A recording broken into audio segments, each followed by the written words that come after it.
Hello, everybody. This is Professor Ma, and in these sections, I summarized what we went through in the last couple of sections, namely the relationship between the sign charts of a functions and sign chart of its derivative, and what sign chart of second derivatives tells us about the graphs.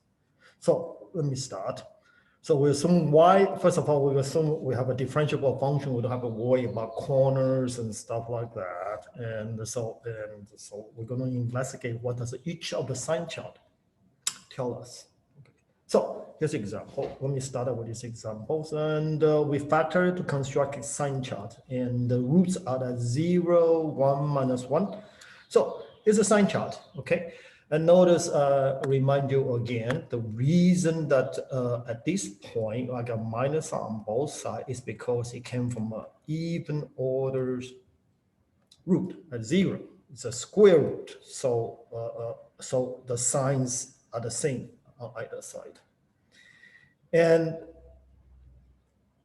here's what the sign chart of the function tells us. It tells us which portion of the graph is above the axis and which portion is below.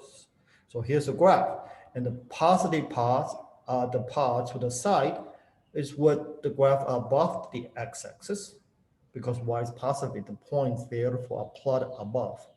And where the negative signs are, y's are negative, therefore their graphs are below. So this is what the sign chart of the functions itself tells us about the graph of the functions. What, of course, we don't know is when it gets on top over here, it maybe does all kind of things, gets on below over here, it does all kind of wiggling. That I don't know. But this is what basically the graph has to do. Now, for those wiggles and up and downs, well, this is where the derivative comes in. Okay, so I take the functions, same function, or take the derivatives, and here's the sign chart of its derivative. Notice that it has 3 roots, and each one is order 1. So therefore, the sign flip-flops. It goes from plus to minus, minus to plus, plus to minus. Okay. And now let me put the graph of the function, the same function back, f of x. This is the W-shaped things. Okay. So now what's the significance of this plus, minus, and plus?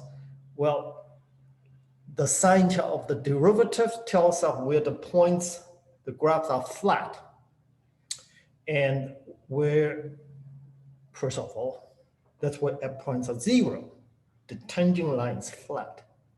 And then it tells where the graph is going uphill and downhill. And by uphill, downhill, I mean at this juncture, you imagine yourselves riding on a roller coasters, and this is the track of roller coasters, and you're going up and down the roller coasters. Okay, and wow. Okay, so we'll get sitting down.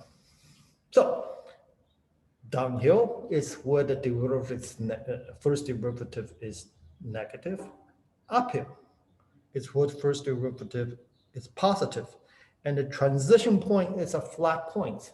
So you can balance a ball there. It's not going to roll anyway. Okay, so this is what the first derivative tells us. So if I continue with the sign chart, minus is going to be going downhill, and then plus go back uphill again. So this is the information embedded in the first derivative, okay? Of course, there's other special cases where the shoulder points, which it goes up, and flat goes up again. You can look at these sections on that and clarify that special case. Now here comes the second derivative. So here's the second derivative, and it has 2 roots. Okay, it's the second derivative solve for x, and here's 2 roots, and then, so therefore the sign chart of the second derivative is like this. And here are the 2 roots, and the sign, because it's order 1 root, so the signs of the second derivative go plus, minus, plus in this case. Let me put a graph back. Okay. And now, what's the significance of the pluses and minus of the second derivatives? Well, now I imagine this as a trail of a map. I'm reading a map, and this is the trail, and we coming from this, going from left to right. And then the second derivative tells us as we going along the trails, are we turning left or turning right? The part of turning left, making left turns as we walk along these trails, that's what the second derivative is positive. And at some point, the second derivative will be 0 because I'm going to start transition from turning left to turning right. So that's what that pink point is. Once I pass the pink point, then the trail begin to curve to the right. We will say that in colloquial, in the real world situations. Okay. Again, then it gets to a point where the trail curve again, and it's going to turn left, and that's where the second derivative become positive again.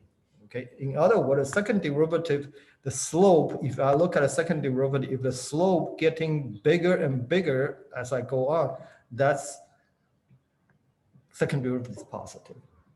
But if the slope is getting smaller and smaller, in this case actually become more negative in the middle part, then that's where the second derivative is negative. Okay, and so I put them over here in all three cases. So you can look at a compare for that single function x to the fourth minus x squared. And then these are the official name, instead of uphill, downhill, then mathematically we say it's increasing, decreasing for the positive and negative signs for the first derivatives, respectively. And instead of left turn, it's not clear what it means. Make it more clear, we say it's concave up and concave down versus turning left, turning left. Okay. Another way to view this turning up and down, so if I have a curve like that, the parts that, if in terms of second derivative, the parts that hold water, I think of that part of curve is some kind of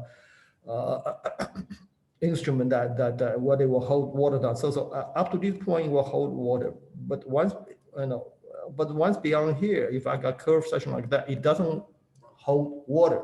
Okay, it's bends the other way. So this part is concave up, and that part over here is concave down. Okay, and the points where it changes, they are called inflection points. So let me just put up the inflection points. And these are important points in real life. If this curve is of some kind of measurement of some variable, some physical measurements, the inflection point is where the momentum changes. Okay, that is if you are going up, but at inflection points that going up is going to be less and less steep. For instance, if you go back to the roller coaster, if you get dragged up the roller coaster, you'll feel the pull goes up and gets more and more steep. At some point, you feel like kind of lean forward a little bit. The steepness is not increasing anymore, right? The steepness actually decreased. That transition point is called inflection point, and it's related to second derivative. Okay, so that's it. This is the summary of these derivatives and sign charts. Okay. Bye-bye.